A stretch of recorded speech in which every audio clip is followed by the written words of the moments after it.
Supreme Court practice and procedure case, chief justice और दरखास्त गुजार के वकील के दरमियान तलब कलामी। Supreme Court practice and procedure act के खिलाफ दरखास्तों पर समाअत फुल कोर्ट कर रहा है। जस्टिस एजाजुल हसन ने रिमार्क्स दिए कि पार्लियामेंट रूल्स नहीं बना सकती, ना ही रूल्स बनाने के लिए कानून साजी कर सकती है। मौजूदा कानून के दायरा कार में रहकर रूल्स में तब्दीली का इख्तियार सिर्फ सुप्रीम कोर्ट के पास है। चीफ जस्टिस पाकिस्तान ने कहा है कि आइन कहता है कि सुप्रीम कोर्ट अपने प्रैक्टिस एंड प्रोसीजर के रूल्स बनाने के लिए बाइख्तियार है। सुप्रीम कोर्ट आइन से बाला रूल्स बनाता है तो कोई तो याद दिलाएगा कि आइन के दायरे में रहें। जस्टिस एजाजुल एहसन ने कहा है कि आइन तो पहले ही सुप्रीम कोर्ट को पाबंद करता है कि आइन और कानून के मुताबिक रूल्स बनाए, जबकि चीफ जस्टिस पाकिस्तान ने आबिद जुबैरी से मुकालमा करते हुए कहा है कि वक्त कम है, जल्दी से मेरे सवालात का जवाब दें कि सब्जेक्ट टोला को निकाल दें तो रूल्स बनाने के इख्तियार पर क्या फ़र्क पड़ेगा। सदर supreme court bar association Abid Zubairi ने अपने दलाइल में कहा है कि आइन से आइन और कानून के मुताबिक रूल्स बनाने के अल्फाज हटा दिए जाएं तो भी फ़र्क नहीं पड़ेगा, जिस पर जस्टिस काजी फाइजीसा ने कहा है कि बस ठीक है, जवाब आ गया, अगले नुक्ते पर जाएं।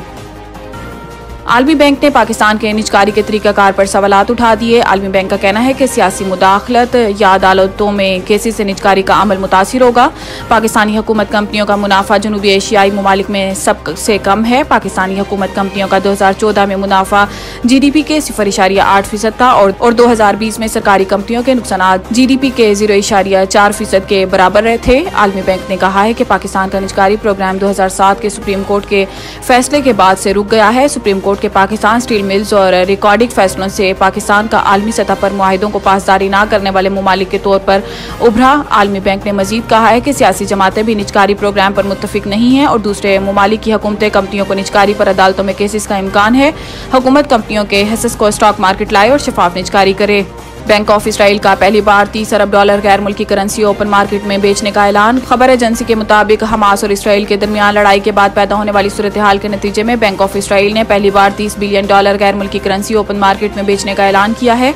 बैंक ऑफ इसराइल का कहना है कि सूरत हाल और मार्केट्स का जायजा लेते रहेंगे और सूरत हाल के मुताबिक तमाम दस्तयाब तरीकाकार अमल के साथ काम करेंगे। बैंक ऑफ इसराइल ने कहा है कि स्वीप मैकेनिज्म के जरिए मार्केट में $15 बिलियन तक लिक्विडिटी फराहम करेंगे। खबर एजेंसी के मुताबिक बैंक ऑफ इसराइल के ऐलान से कबल इसराइली करेंसी की कदर 7.5 साल की कम तरीन सतह पर रिकॉर्ड की गई, जबकि बैंक ऑफ इसराइल का ये इकदाम हमास के हमलों के दौरान करेंसी की गिरती कदर संभालने के लिए है।